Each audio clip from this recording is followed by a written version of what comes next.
বক্তব্য নিয়ে আসছেন লক্ষ্মীপুর 4 আসন থেকে লক্ষ্মীপুর, রামগতি এবং কমলনগর এই অঞ্চল থেকে 11 দলীয় জোটের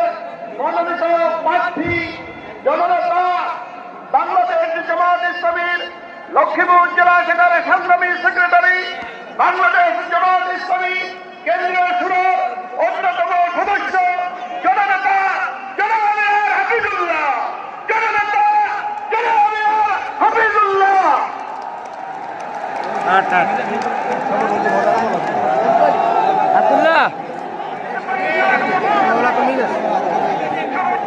أعوذ بالله من الشيطان الرجيم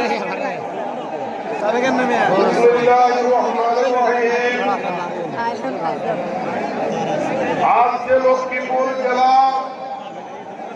11 দলীয় জোট কর্তৃক নির্বাচনী সমাবেশে সংগ্রামী সভাপতি বাংলাদেশ জামাত ইসলামী লক্ষ্মীপুর জেলা শাখার সংগ্রামী আমির জাতীয় সংসদ লক্ষ্মীপুর 2 আসনে